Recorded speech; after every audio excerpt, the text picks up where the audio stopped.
Hayaan muna nating pagnilay-nilayan natin ang mga talata mula sa Matthew chapter 20, and I shall be reading from verses 29 to 34.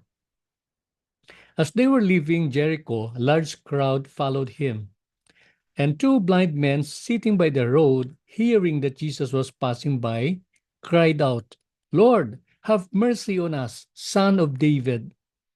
The crowds sternly told them to be quiet, but they cried out all the more, "Lord, Son of David, have mercy on us."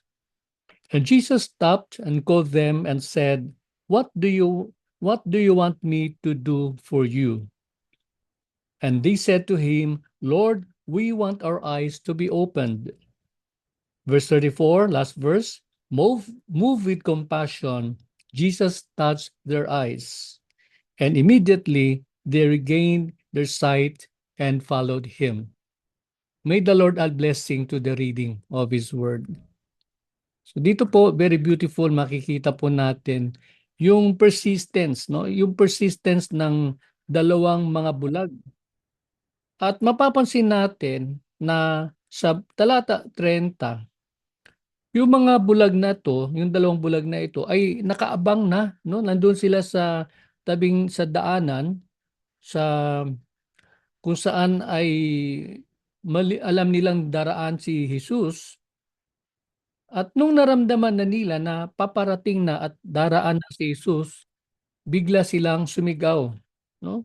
Hindi lang sila bumulong, talagang sumigaw sila, no? Sabi nila, "Panginoon, mahabag kayo sa amin." Ganun po ang ganun po ang tindi ng kanilang naisin na maiparating sa Panginoon yung kanilang desire, no? And then, so sumunod na talata, pinagbawalan silang mag-ingay, no? Pinagbawalan silang mag-cause ng ika nga ng commotion. Ano ang ginawa ng dalawang ito? Lalo silang naghihiyaw, lalo silang nagsisigaw. And that caught the attention of Jesus. Yan yung nakakuha ng attention ng Panginoon Hesus. At saka sila tinanong. At nung tinanong sila ng Panginoon, ano ba yung gusto niyo mangyari? At sabi po nila, "Panginoon, gusto po namin na makakita." Ayan, karakaraka, sila po ay nakatanggap ng himala at ang kanilang mga mata ay nabuksan. Kaya mapansin natin, nung nakuha na po nila yung kanilang hinihingi sa Panginoon, nung naranasan na po nila yung himala ng Diyos sa buhay nila, sila na po ay karakaraka ding sumunod sa Panginoong Hesus. So what lesson can we learn from here? What lesson can we get from here? Una sa lahat, ang kahalagahan ng isang pusong we have a heart that expects, no? A heart that expects that God can do something. Ayun po, no? Kasi sila po ay nakaabang po. Inaantay nila yung daraan po si Jesus. And then, ang sumunod po noon, wala silang pakundangan. Pagdating po sa kanilang naisin, kahit na po pinagsasaway na sila ng mga tao, lalo pong tumitindi yung kanilang naisin. Lalong tumitindi yung kanilang panalangin. And that caught the attention of Jesus. And the rest is miracle. The rest is a history. Is history, ika nga. Kaya sa ating mga buhay, marami minsan, no, malimit, hindi lamang minsan, tayo ay napakaraming mga pinagdaraan ng mga challenges. Pero minsan kasi when we pray, sometimes we pray half-heartedly. No, yung panalangin po natin ay talagang hindi naman ganun kaseryoso, ganun katindi. No, kaya minsan po hindi natin nakikita yung pagkilos ng Diyos. Alam natin na alam naman ang sabi ng salita ng Diyos, ang ating Panginoon ay hindi po tumitingin sa mga bagay na panlabas. Ang tinitingnan ng Diyos ay yung puso na talagang nakaangkla sa Kanya. Yan ang nagbibigay ng kaluguran sa Diyos. Kaya dito natin makita yung himala na ginawa ng Panginoon doon sa dalawang bulag. At harinawa, yan ay paalaala sa atin. If there's anything that bothers us, if there's anything that we need, if there's anything that we desire God to heal us with, Kailangan po ipakita po natin sa Kanya na matindi rin po yung ating pagnanasa na sa kikilos. At sasabayan po natin ito ng ating pong pananampalataya na ang Diyos ay makapangyarihan sa lahat, and no matter what happens, our God is able. No, yun po yung mahalaga po roon. Titingnan at titingnan ng Panginoon ang ating mga puso, titingnan ng Panginoon ang motibo ng ating paghingi sa Kanya. Tayo'y manalangin. Panginoon, kami po ay patuloy na nagpupuri at nagpapasalamat. At tunay nga po, Panginoon, sa araw na ito ay tinuruan niyo po kami sa kalagahan po ng aming pong pagpupunyagi. Tinuruan niyo po kami, Panginoon, na patuloy po kaming magtiwala sa inyo. Patuloy po kaming umasa sa inyo, Panginoon, na ikaw ay kikilos at sa iyong kapanahunan. In your perfect time, Lord God, no matter how difficult our problems are, we know that you're able and willing to solve it. We know that you're able to provide whatever it is that we yearn in our hearts. Salamat, Panginoon o Diyos, sapagat ang mga bagay na ito ay inyo po ipinagkakaloob sa bawat isa na nanampalataya sa iyo, Panginoon.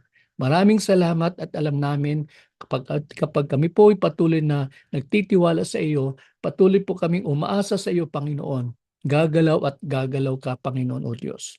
So we pray for those who are still coming in into our class for today. I pray, Lord, that may you open our hearts and minds, that whatever lesson we will discuss today, Lord, na tunay nga po na tumimo sa puso ng bawat isa ang mga aralin. Salamat po na marami, Panginoon. I pray for blessing upon those who are in need. I pray for healing, Lord, to those who are in need of healing as well. Yung may mga karamdaman, Panginoon, maging sa mga kasamahan po namin sa mga tahanan, Panginoon, mga kamag-anak namin na kailangan po na yung pagkilos, Panginoon. Lord, extend your hand of provision, extend your hand of healing, O God. Salamat po na marami. Ito po ay aming samot dalangin sa pangalan ni Jesus. Amen at amen.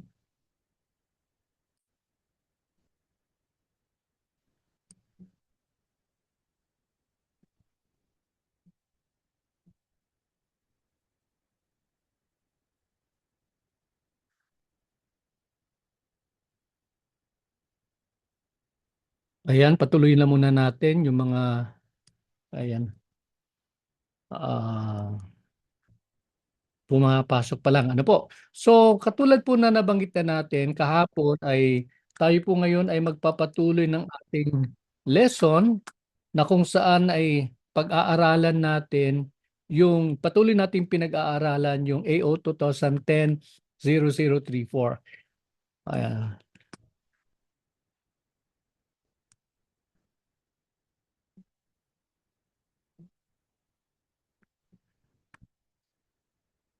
Okay, there you are. And we also discussed yesterday, ano po, balik tanaw po tayo doon sa ating lesson. When it comes to the examination, sabi po ng AO 2010-0034, tayo ay technically po sa buong Pilipinas, ang mga examination centers ay sa Luzon, sa Visayas at Mindanao. Sa Luzon naman po ay nasa Manila. Ito po ay nasa DOH regional DOH National office, yung main office ng DOH na nasa Tayuman Corner Rizal Avenue. And then kapag sa Visayas naman po, traditionally ito po ay ginaganap sa Cebu. At sa Mindanao naman ay Davao. Okay? However, like what we said, na-mention ko po sa inyo kahapon na kapag ka isang catchment area, isang lugar na kung saan ay merong mga mag-exam na humigit kumulang ng mga 50, no? More than 50 examinees, at ang DOH Regional Office ng area na yan ay nakiusap kung pwedeng doon gagawin yung exam, ay pumapayag naman po ang CEMT. Ang ano pong ibig sabihin ng CMT? Ito po yung Committee of Examiners for Massage Therapy. No, siya po yung nangangasiwa ng ating pong examination. Okay? And then qualifications, reviewin lang po natin panandalian. Sandali, lumilindol. Yeah. Oho. Medyo malakas. Praise God. Ayan. Yeah, it's still moving. I do not know if you can see it in my camera. Pag ganun yung galaw ng lindol. Ayan. Tuloy pa rin.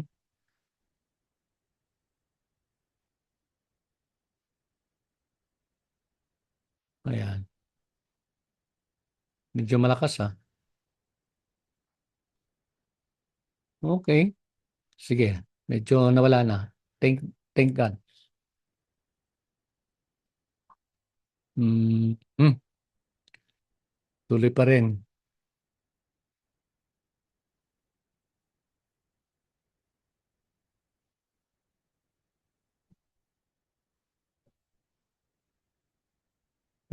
Maybe aftershocks na to. Okay. Medyo nakakahilo lang. Okay. Sige, tuloy po tayo. Praise God. Yeah. So balik tayo dito sa ating aralin at dito natin makita po na ang sumunod po na bahagi po ng ating pong tinatalakay po dito sa ilalim po ng patungkol sa qualification of applicants. Pasadaan lang po natin ng konti. Number one, ang isang napaka numero unong requirement, kailangan po ang examinee ay isang Filipino citizen. Ayan. Okay? At then ang edad, not below 18 years old or at least 18 years old at the time of examination. Pangalawa, be of good moral character, which is yung certification na yan kukunin po sa inyo pong barangay na kung saan po kayo kasalukuyan nakatira. Ayan. And ang sumunod po ay ang pangangailangan po ng NBI clearance, no? Dati-rate, meron pong police clearance, inaalaw po 'yan. And then meron din po yung tinatawag na provincial fiscal clearance na ibig sabihin po yung applicant po ay wala pong involvement sa isang kaso na may kinalaman sa moral turpitude. Pero inalis na po yan ng DOH. Ang nananatili ay ang NBI clearance. At ang NBI clearance naman po ay ang kanyang duration sa ngayon, I do not know if you're aware of that, ay 1 year, no, instead of 6 months before. Ayan. And then ang sumunod ay ang pangailangan po nyo na mag-submit ng medical certificate at ito ay dapat nagbumula sa isang government hospital, government clinic, and of course signed by a government physician. So which means hindi po pwede yung sa private sector at ang kailangan po na naka-indicate sa anyo pong certificate ay yung letterhead ng institution ng health facility na yan. And then, wag na wag niyong kalimutan na sabihin po sa doon na mag-i-issue na kailangan po ng DOS ang statement na nagsasabi that he or she referring to you is what? Is fit to take the DOH massage licensure examinations, no? Hindi po pwede yung parang generic lang na kayo ay fit, no? You are physically and mentally fit. Hindi po ganoon. Kailangan po naka-indicate and in toto naka-indicate po siya na he or she referring to you as physically and mentally fit to take the DOH massage licensure examination. Now, don't ever take this thing lightly. Kasi pag hindi po nakita ng komite, yung ganong statement, hindi po nila yan i-honor. No? Which means, magtataka na lang kayo, hindi po kayo naisama dun sa i-recommend po ng DOH na kumuha ng exam. Kasi after some time, maglalabas po na listahan ng DOH kung sino-sino po yung qualified na kumuha ng examination. Okay? And then yung sumunod po ay he or she must be at least a high school graduate. Okay? Which means mayroon po kayong high school diploma or any equivalent. At the only equivalent by the way is yung sa ALS, no? Yung sa Alternative Learning System, yun lang po yung equivalent. Ngayon, kung kayo po ay college graduate at mayroon po kayong transcript of records, all the more pwede yan, no? Walang problema po yan. Basta ang minimum requirement is high school graduate. At ito po yung tandaan nyo po, wag na wag kayong mag-submit ng original na diploma sapagkat hindi tatanggapin ng DOH. Ang kailangan nyo pong i-submit ay ang diploma na photocopy pero kinakailangan po ang pirma ng school registrar. Ibig sabihin po noon, hindi po pwede po na ang pirma ay nagmumula or nagmumula sa isang attorney, no? Sa isang lawyer, dapat po mula sa school registrar. Okay. Sige po, si Ricardo may tanong. Rick, go ahead. You're raising your hand. Paki-unmute mo lang. Yes, Sir, Rick. Go ahead po. Sige po. yung Kwento. sa high school form 138 ba sir? Or parang TOR siya sa high school? Pwede ba yun? Ay, hindi po, sir. Kailangan po diploma. Diploma talaga? Opo, Ah, opo, sige. diploma po. Opo, opo. Sige sir, thank you. Diploma po na kailangan po na nagmumula dun sa school. Kaya tulad sinabi po natin, diploma, sir, pero hindi po yung original. Photocopy ng diploma, pero meron pong CTC, ibig sabihin po Certified True Copy, at ang pumirma po yung school registrar na kung saan po nagmumula yung diploma. Ayan, no? So, ayun po, Rick, yung tanong mo, wala, hindi pwede po yung Form 13, ano yun, 137 ba yun? Oo, wala. Kailangan po ay talaga diploma, no? Yan po. Kung kayo po ay college na po at tapos po kayo, pwede po yung inyo pong transcript of records. But again, hindi po pwede yung original. As I said, kailangan po may certified true copy, photocopy siya, and then meron pong pirma ng inyong pong school registrar, CTC, naka-indicate po doon, and then yun po yung sasubmit sa DOH. Okay.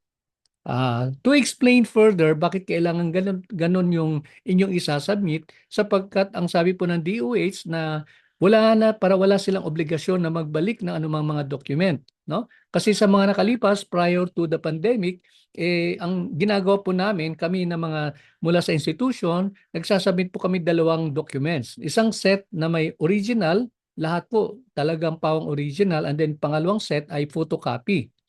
Kaya ang mangyayari po, dalawang photocopy kasi kailangan din namin ng file sa institution. So yun po, pag sinabit po namin sa DOH, expected po na ang mga original ibabalik ng DOH either sa amin or doon sa institution. Ayan po. Pero after pandemic, since nagbago naman po ang komite na humahawak po ng ating pong CAMT, hindi na po niyan nila inaalaw. The reason for which is they do not want to be bothered anymore by any document that has been submitted to them. No? Kaya kahit na hindi kayo ang tawag niyan, hindi kayo nag-qualify na kumuha ng exam, the same thing, no? Hindi rin nila ibabalik yung document kasi ang understanding is once you submit your documents to them, that belongs to DOH. Ganun po 'yon. Okay? Sige po, tingnan po natin, may tanong po dito. Ayan, thank you Mary Ann for prayer. Your prayer po. Yan si si Miss Rush. Yan. Oh, yung mga prayers niyo. Salamat po, no? Kasi wala naman po, medyo mild lang po yung earthquake, although medyo matagal ng konti. Ayan po. Okay. Yung sa akin po ay certificate lang, galing sa school noong college. Certificate? Anong ibig sabihin po nun? Ah, linawin nyo lang po, no? Kasi ang kailangan ng DOH is either diploma or transcript of records. Hindi pwede po yung certificate na doon ka nag-graduate. Importante po, diploma. Ayan po. Sir, may tanong naman po si, ayan, yung sa Roadmark, kung walang diploma, yung sa high school, doon ka bumalik sa high school. I'm sure may diploma yon, no? Kasi sabi mo nga, nag-college ka na eh, no? Ayan po.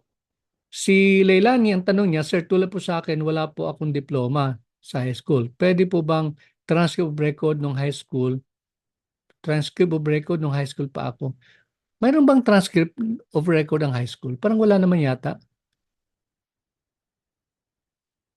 Oh. Transcript of record ng college, pwede po. Kahit na hindi mo naman po nakagraduate, pwede po yon. Okay? Kung walang diploma, high school diploma, pero kung may transcript of record, nung kayo nag-college, pwede po, walang problema. Kung high school diploma, yun na lang po, roadmark gamitin mo ha.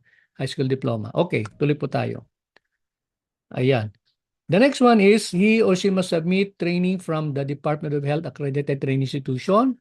Ito na po yung ginagawa po natin. And in compliance to that, kailangan nyo magtapos ng 60-hour training sa academics and then 60-hour naman doon sa inyong oral practical, no, sa practicum. Pero instead of the practicum, ang hihingi lang po ng institution is your certificate, your documentation or proof na kayo po ay gumawa po ng outreach na kahit na half day, no? Half day po na outreach na kung saan ay nag-benefit po yung inyong mga barangay barangay residents, no? Ayan, lalo na particularly po yung mga senior citizen.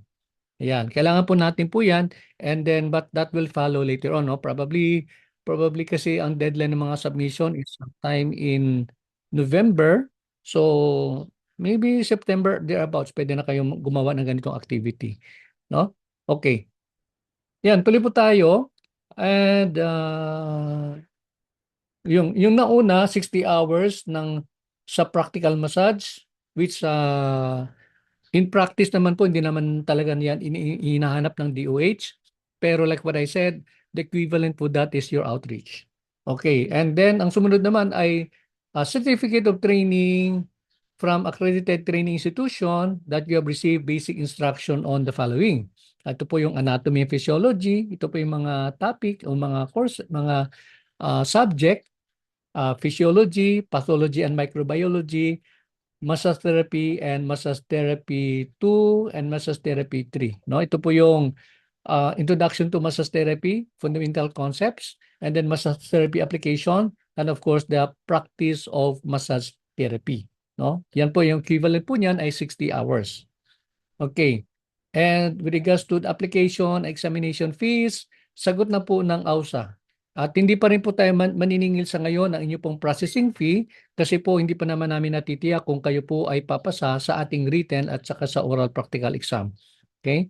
Once you take these exams and you pass, you submitted the requirements that I ask of you, then okay na po kayo, then that's the time na ipaprocess namin yung papeles and then you would be asked to submit or prepare or send your 700 processing fee.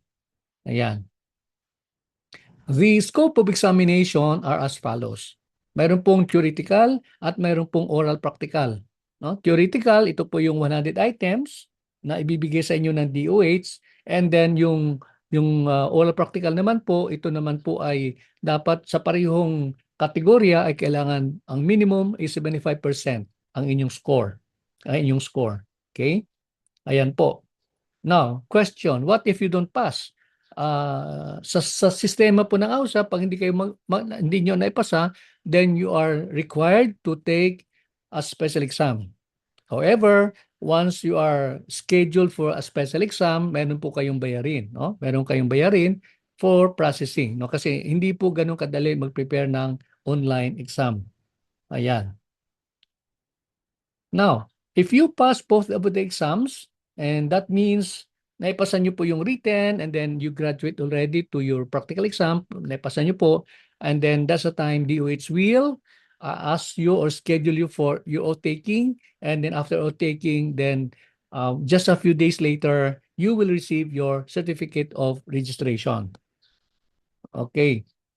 Sa certificate of registration naman po, ayan, no, sabi nga rito sa section 4.1.1, no, na pag kayo pumasa sa lahat po ng mga exams na yan, sa dalawang exam na nabanggit natin kanina, then the chairperson of the committee will prepare your certificate of registration and then yan po, pipirmahan po yun o i-aprobahan po yun ng ating pong Secretary of Health, no? Ang Secretary of Health po natin ang siyang pipirma ng inyo pong lisensya. Okay? Ayan. Sa renewal, tulad sinabi po natin, nabanggit na natin, after 3 years, no? After 3 years, kailangan nyo po mag-renew ng inyo pong lisensya. Now, you can see here that it was stated he will do this on his or her birth month of any regional office. Birth month. But today, as of the moment, hindi na po birth month ang pinag-uusapan. Year. No? Year. So wala na po yung birth month. ginawa na po nilang year. So if say for example, you have your license, you earn your license this year, 2026, you have to count 3 years, 26, 27, 28, 29. That will be the time that you have to renew your license. At ito po yung mga requirements, health certificate, current professional tax receipt. Nabanggit na po natin, kung wala po kayong PTR, OTR will do. But there are some LGUs that don't recognize or don't issue PTR because we don't have a PRC license. Kaya bumabagsak tayo sa OTR, Occupational Tax Receipt. Ngayon, ilang years bang coverage? Normally ang coverage po ng inyong PTR o ng OTR ay 3 years. No? Kasi yung panahon na yon ay kayo po ay nagtatrabaho and then ayun po, karaniwan naman po hindi natin yan ginagawa every year na tayo magfa-file po ng ganung payment. Saan natin babayaran? Wala po tayong pupuntahan maliban na lamang doon sa ating pong Treasurer's Office. Ayan, sa Treasurer's Office, doon po yung bayaran ng lahat ng mga taxes, local taxes, and that includes your renewal ng massage license. And yan.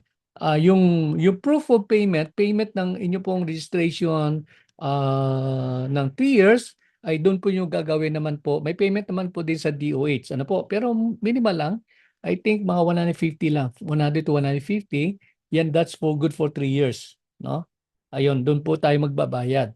Attendance sa inyong continuing education, huwag niyo pong kalilimutan, kailangan niyo po ng 30 credit units at ang 30 credit units na yan ay ang institution po na kung saan po kayo po ay nag-aral or probably pwede naman po pumunta po kayo sa ibang institution na nag-offer po ng 30 credit units at sila po ang mag-certify na kapag-training po kayo and then yun po yung document na yan ay dadalhin niyo po kasama po na inyo po mga documents to be submitted sa DOH for the renewal of your license.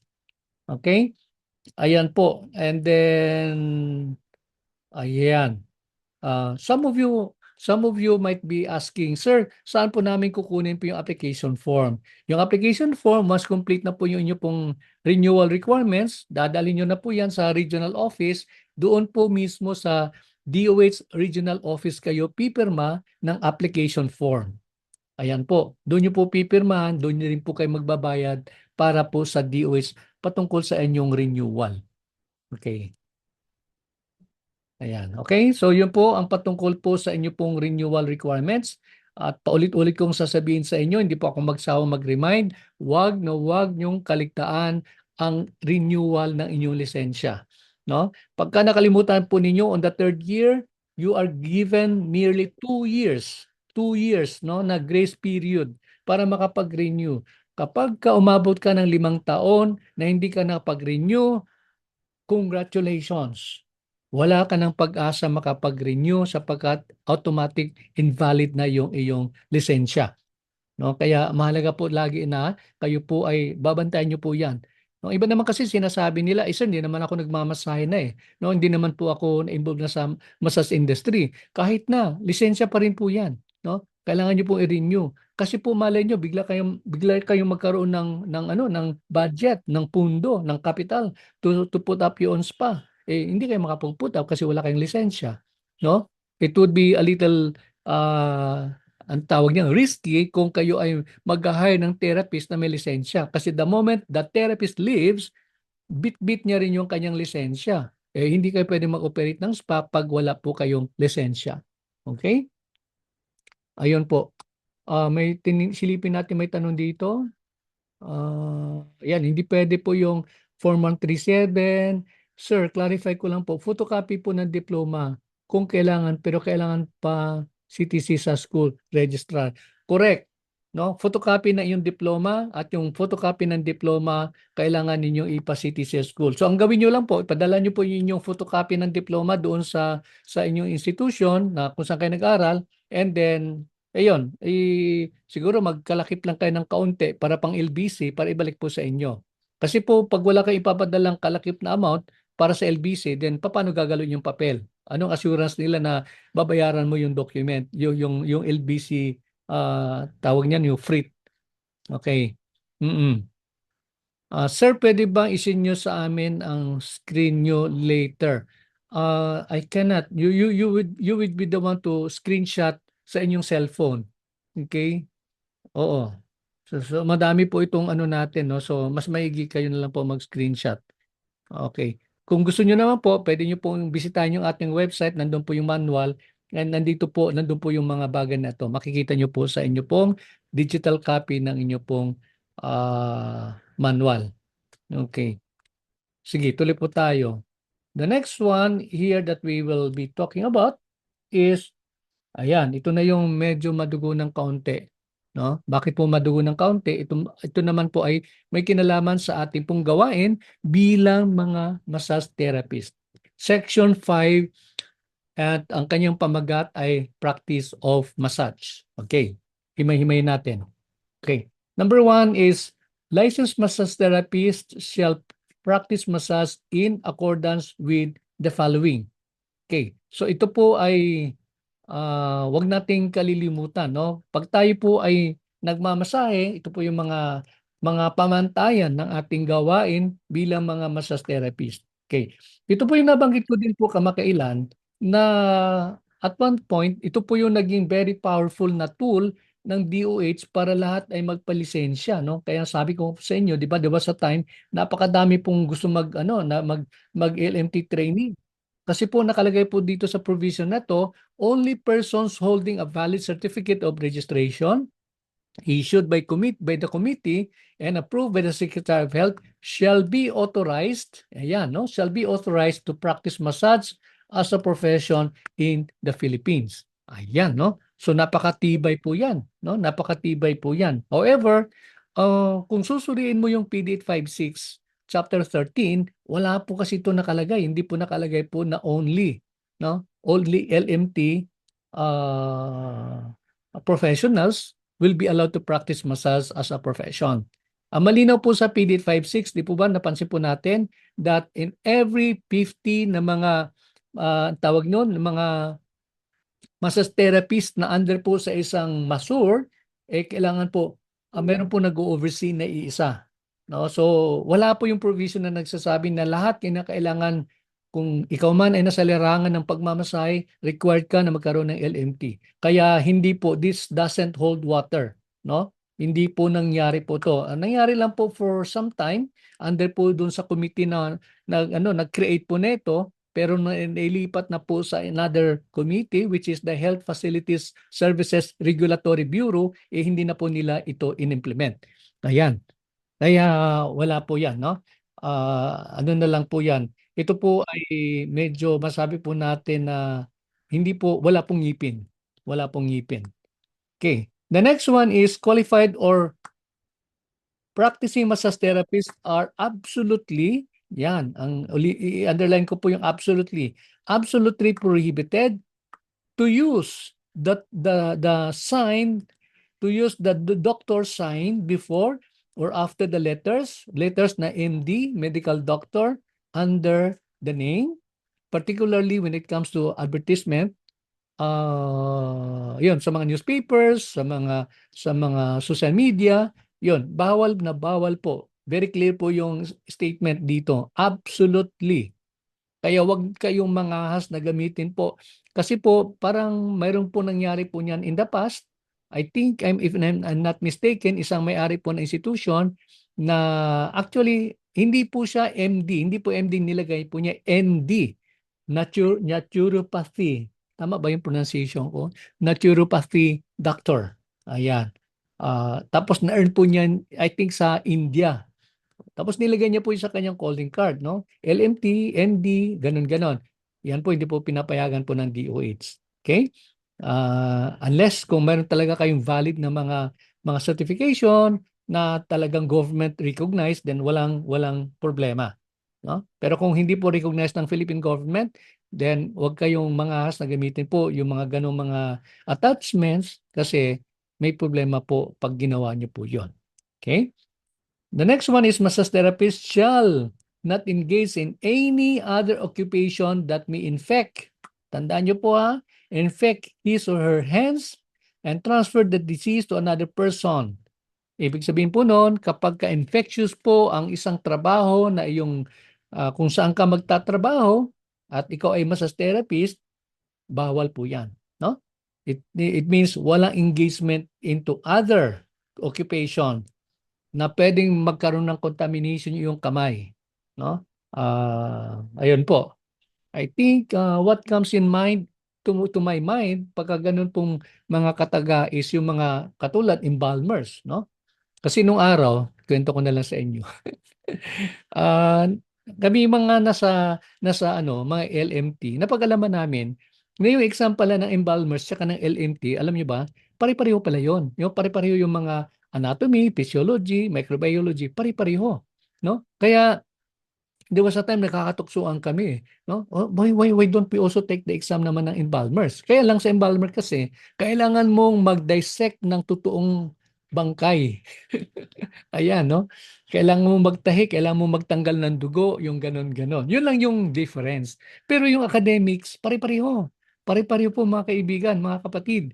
Oh, kaya some of us did, no? They did also that kind of examination. Kaya I think pumasa naman sila. Oh. Yun po yung I think yung tinutukoy ng DOH dito. Kasi kung kayo po ay embalmer, eh di ba hawak-hawak ninyo mga cadaver, di ba? Mga bangkay, eh siyempre minsan namatayan dahil sa mga sakit. Ayan gano'n, no? Kaya I think that is what this provision is all about. Okay. The next one here is, ayan, burahin mo lang muna natin yung mga notes natin. Ayan. And then we go up. Massage therapists cannot prescribe any form of drugs.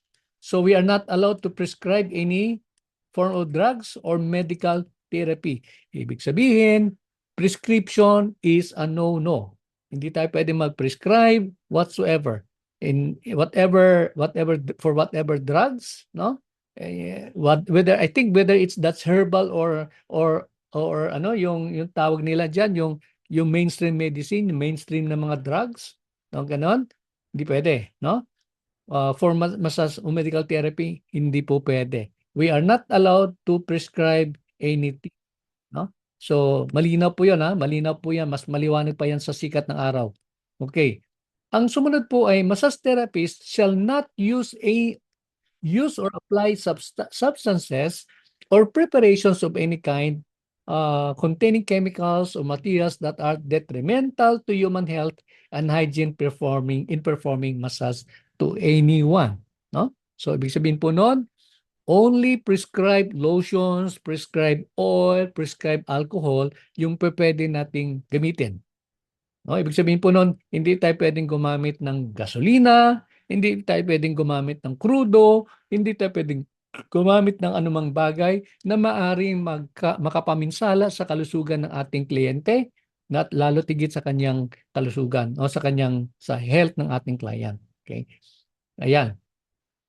And the next one is massage therapist shall comply with the standard and scientifically accepted procedures and techniques in performing massage on any person. Kaya yung lingam massage na pinag-usapan natin kamakailan, hindi pwede po yan dahil hindi po yan yung standard na massage procedure. Hindi pwede po yan dahil hindi po yan ang prescribed ng DOH. Okay? So, wala nang kapag-asa yung lingam massage. Kahit na sabihin po ng iba, scientific naman yan. Nakakatulong naman yan sa ang tawag nun, sa sperm production, mga ganon, no? Para magkaroon ng baby, makapagtalik yung isang lalaki at magkaroon ng baby, yung ganon. Wala po, hindi po yan inaalaw, kaya wag kayong mga ahas na gawin din po yan. Okay? And the next one is massage therapist shall possess an annual up-to-date health certificate secured from the Department of Health accredited clinic, government clinic. Okay. So ito po ang certificate na ito, actually health card, no? Health card po 'yan. Hindi na po 'yan medical certificate, health card. Yung health card na 'yan, depende pa rin sa inyong LGU. Kapag ang local government ay mahigpit patungkol dyan, katulad po ng Quezon City until now, yan, sundin nyo po. pero kung hindi naman, there is no need, no? Kaya depende pa rin po yan sa local government. As like what we have said, na-devolve na po ang functions ng Department of Health mula sa centralized na policy making and implementation into something that is cascaded sa local government, at ang local government na po ang siyang nag-i-implement. Ano man ang mga policy yan ng national government, ang LGU ang siyang nag-i-implement. The implementation depends on their interpretation of whatever policies and guidelines that the DOH will impose upon them. Ayan. Yan po yung nangyayari po dyan. Okay? The next one is massage therapist shall clip. Ito naman po, katulad po sinabi po natin, kapag required po yung health card, then you have to clip that in your upper portion of the uniform, no? Upper left, dito po banda. Ayan, makita nyo po. Ayan, dito po banda yung upper left ng uniform. Pero pag hindi naman po mahigpit po ang local government, and then we have no quarrel about that. Okay, the next one is massage therapist shall wear clean working garments when attending to clients. So malinaw po, kailangan malinis, hygienic, no? Kailangan naligo po tayo, kailangan bago po yung ating uniform, malinis po siya, no? Para yun maging hindi lang para maging benepisya sa iyong spa, kung hindi para din walang problema, wala kang maging problema sa DOH, no? Kasi kung kayo ay nasa local government, pwede kayo i-complain sa inyong municipal health office, or pwede din po sa city health office. Kaya, so again, kailangan malinis yung ating uniform. Wherever we work, it has to be clean. Okay, so what else do we find here? Ayan. Massage therapist shall wash their hands. Ayan, SOP po to, no? Kailangan po tayo maghugas ng kamay. Okay, we have an option here. We can wash our hands using the soap and water, or 70% isopropyl alcohol. Ayan. Question, when are you gonna do this? Before you massage and after doing the massage. Ayan, no? So, simply it is for our own protection, at the same time protection din ng ating client, no? Para maiwasan po ang contamination, maiwasan po ang pag-spread po ng disease. The next one is massage therapists are not allowed to render other services. Take note of this. You are not allowed to render other services other than the proper standard of massage to client. Ayan, malinaw po yan ha. Tayo po ay inaasahang magmasahe. Hindi po tayo inaasahan gumawa ng ibang bagay contrary to massage. Yan, ito maliwanag pa sa sikat ng araw. Okay? You are not allowed to render other services other than the proper standard massage to client. Yan, kaya linggam uli, no. Wala pong ganon. Okay? Lalo na yung tinatawag nilang happy ending, no? Ayan. Yan. Hindi pwede, hindi po allowed yung happy ending na yan, no? Maging sad ending yan pag natuklasan po yan ng inyong mga kasamahan at nireklamo kayo sa DOH, ay talagang maging maging lonely ending, no? Kasi pwede yan maging dahilan para mawalan kayo ng lisensya. Okay? Massage therapist shall render no more than 8 hours of supervision a day. This is actually a labor issue, no? Kaya lang, yun nga, tulad sinasabi mo natin, wala namang hindi naman masyad, 'di ba, na naging problema po ito, no? Pero yun nga po, tulad sinasabi lang po natin, kung kayo po ay spa owner, then medyo ingatan niyo po itong bagay na to, no? Kasi pwede po yan maging mitsa ng anong problema sa inyong mga tauhan, no? Kaya yun po.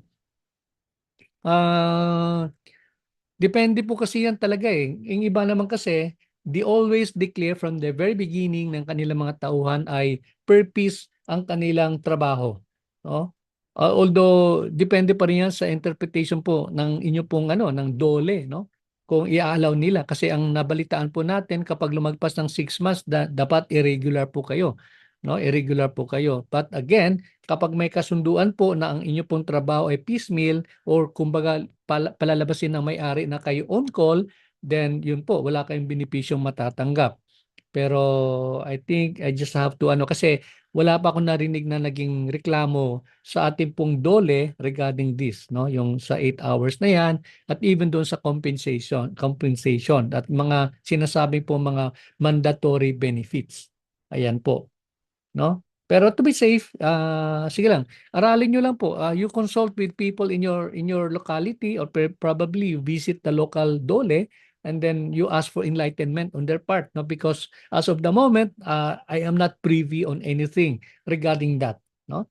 So mas maigi nung kayo na lang po kumonsulta po sa inyong pinakamalapit po na DOH regional pinakamalapit na DOLE office. Ayan. So they could shed light on things regarding that. Okay? Ayan. So, I think that's all about the massage therapists. Yun lang po, yun, tulad sinabi po natin, any of these things, no, any of these things na binanggit po natin, kapag mayroon pong perceived violation, pwede po yung maging ground para i-complain po kayo ng anyone. No, kapag kayo ay nakakitaan ng dahilan para ireklamo kasi meron kayong nagawang violation. At the end of the day, it will be the court to interpret whatever it is that some people might complain about us. Ayan po. Okay, so I think we don't have to discuss about the career path kasi po yung sa career pathing naman po is that's highly personalized, individual po yan. Depende na po yan sa atin kung ano po yung plano po natin. We want to become eventually spa owners or pero when it comes to ladderized promotion, it's highly internalized, no? Internal po yan. Depende po yan sa spa management kung kayo ipopromote at magkano po inyong pay. Ngayon, siguro po pag-usapan na lang natin po, magkano ba talaga ang sweldo ng isang license? Ayan. Regarding po sa license po, dito po makikita po natin sa provision na ito, the minimum base of licensed massage therapist shall not be lower than the prescribed minimum wage by the DOLE. So minimum wage ng isang locality. Remember, yung minimum wage kasi it varies, no, depende sa location, depende sa region.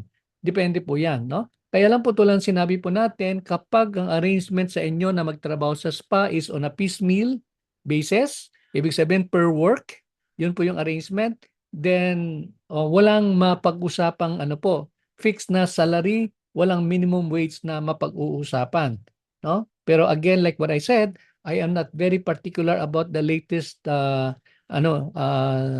directives on this, pero mas maigi yung consult with your local na mga DOLE kung ano yung paano nyo ito gagawin. Okay? Ayan. Okay, the functions and responsibilities of the regional director, which it's almost time. Pero pag-usapan natin, ano po yung gawain po ng regional director? Okay, question. Saan ba ang pinakamalapit na regional office sa inyo? Yun po, dapat alamin nyo po yan. Why? Kasi dyan po kayo magpa-file ng renewal, dyan po nyo kukunin yung inyo pong COR, yung inyo pong lisensya. No? Hindi niyo po kukunin sa Manila, sa DOH Manila. Kukunin niyo po kung saang region po kayo nag-apply ng exam.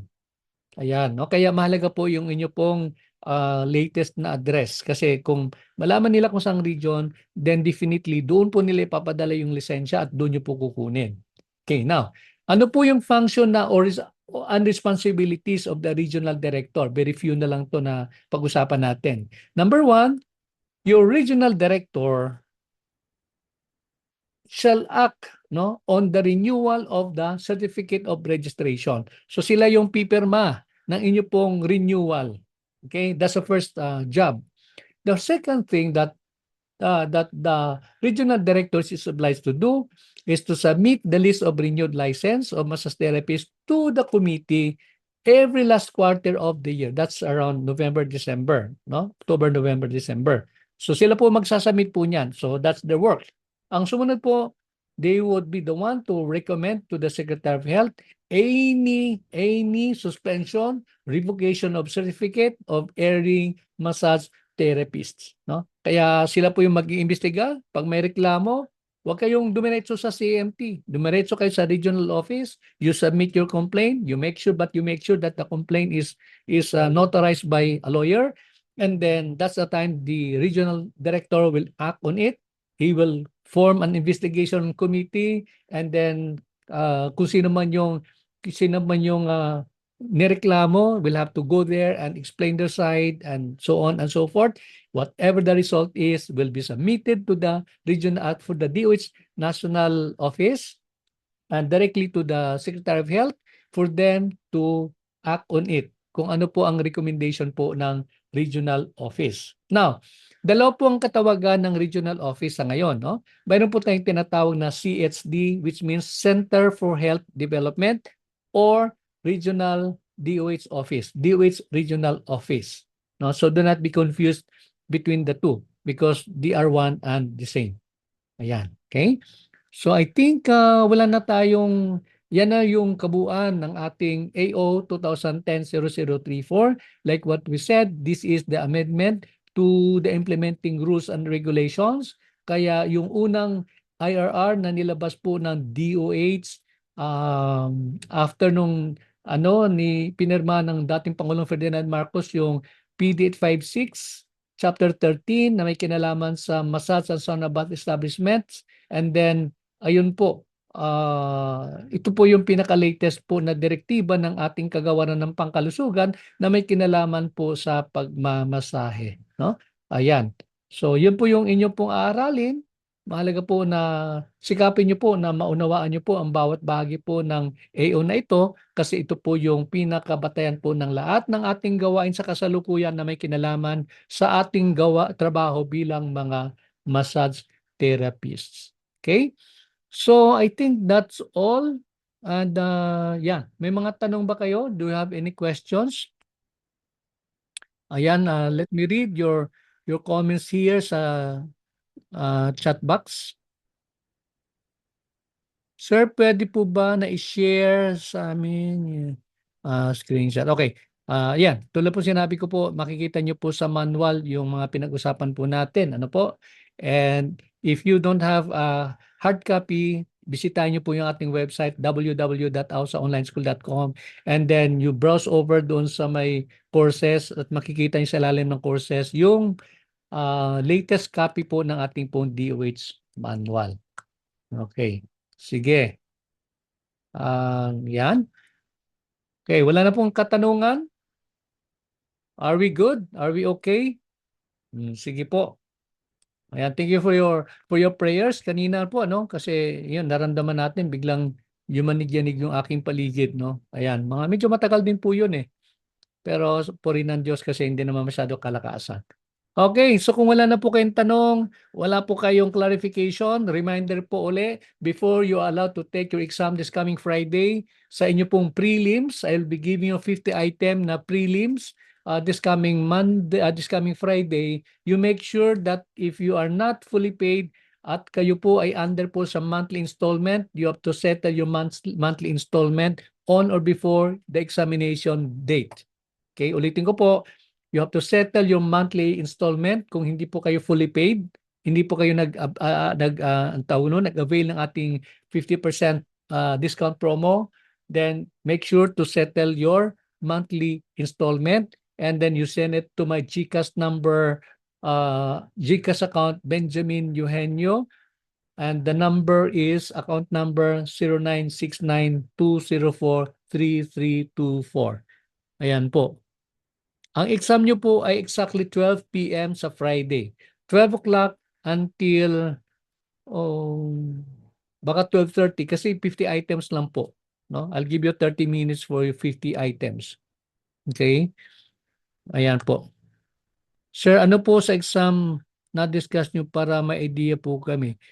Well, lahat po na pag-usapan natin mula dun sa nauna nating topic, which is the fundamental concepts of massage therapy, and then we also went through our massage application, no, massage application, and then ngayon lately ang pinag-usapan natin is yung massage therapy practice, no? Yung tatlong module po yun ang pag-uusapan po natin. At yun po yung doon po kukunin yung inyo pong exam. Okay? Sige po. 1 hour po. Okay. Sabi ni Tina, pwede po 1:06 muna. PMU lang po ako. Ano po? Kasi ang inyo pong dapat bayaran is, ayan, sandali ha.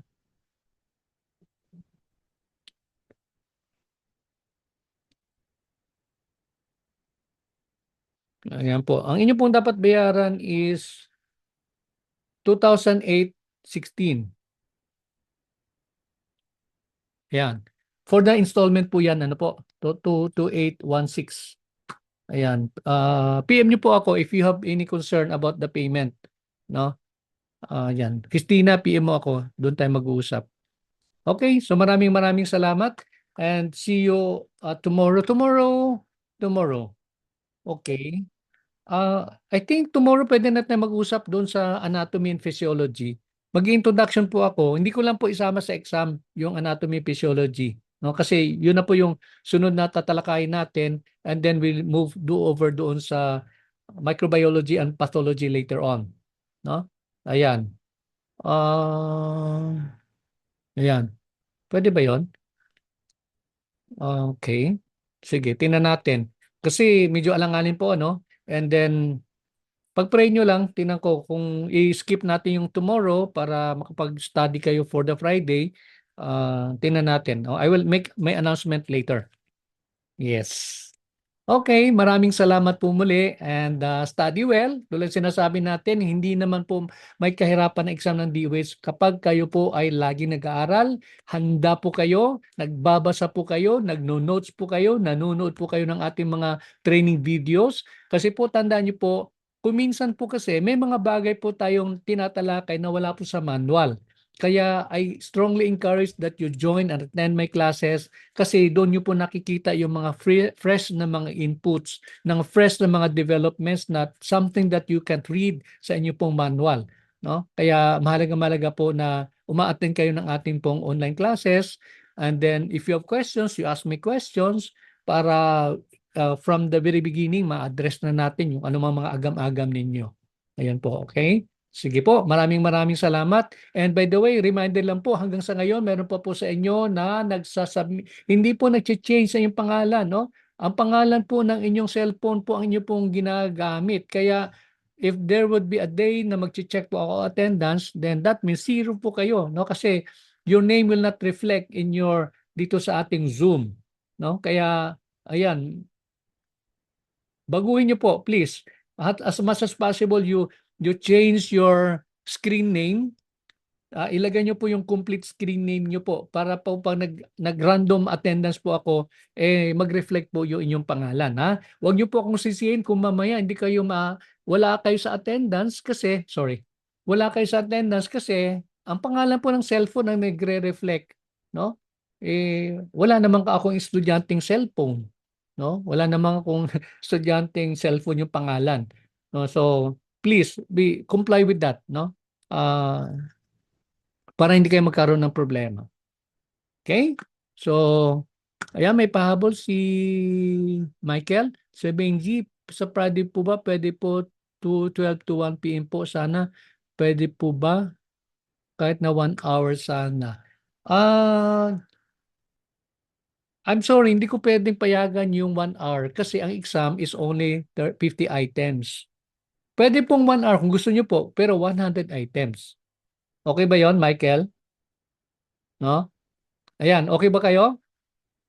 Gagawin kong 1 hour yung exam pero 100 items. Ayan. Sige, shout out na lang kayo pagka okay sa inyo. Pero kung gusto niyo po 50 items lang, di ano na lang, half hour. Ayan.